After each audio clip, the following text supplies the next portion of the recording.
many as 13 million adults in the U.S. suffer from irritable bowel syndrome with constipation. It's one of three major subtypes.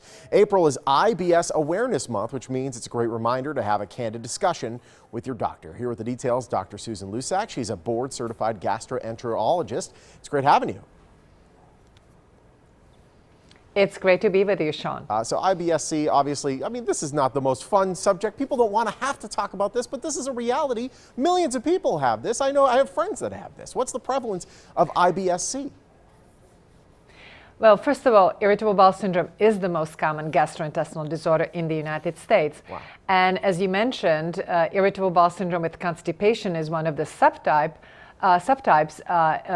is very common. As many as 30 million adults in the United States have IBS-C. So it's a very, very common condition. Now, what are the symptoms of IBS-C, and how can we tell the difference between that and just your normal bad day? Right. So patients who experience irritable bowel syndrome experience abdominal pain or discomfort and constipation. These symptoms keep on coming back frequently, and oftentimes they impact on quality of life significantly. So it's not just occasional constipation and occasional abdominal discomfort that we may all feel here and there. These are symptoms that these patients experience very, very frequently, oftentimes several times a week, and they are really encumbered by their symptoms. Now let's talk about the importance of actually speaking with our physician and speaking candidly. Obviously, some people get a little bit shy talking about this, but this is something that needs to be spoken to, and your physician needs to know exactly how you feel, right? Exactly. In my practice, many patients suffer silently for many years before they come and see me because they think that they are having symptoms because it's something they ate or because they are under stress.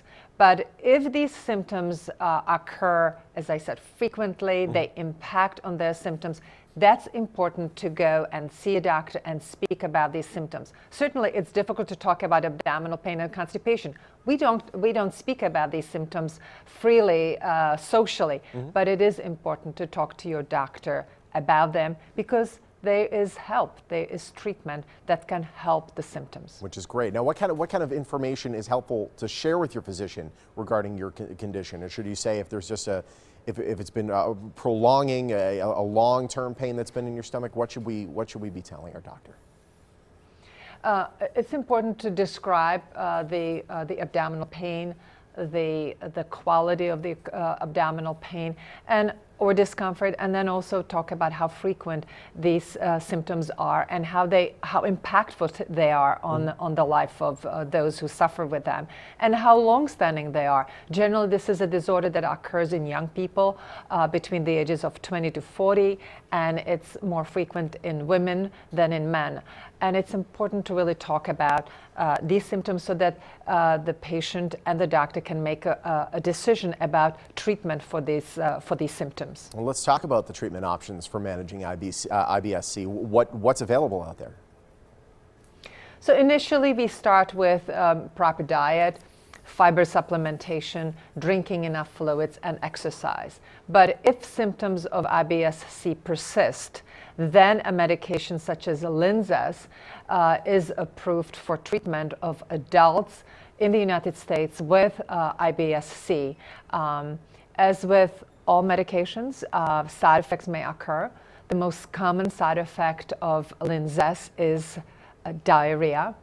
But in my practice, many of my patients who suffer with IBS-C are very much helped by Linzess. That is, the medication helps to treat their abdominal pain and constipation. Well, doctor, some great information there, and we appreciate you joining us this morning. It's my pleasure. All right, don't suffer in silence. Initiate a candid discussion with your doctor. To learn more about IBS-C and other treatment options available, you can check out the YouTube page. The information's right there on your screen. It's Friday.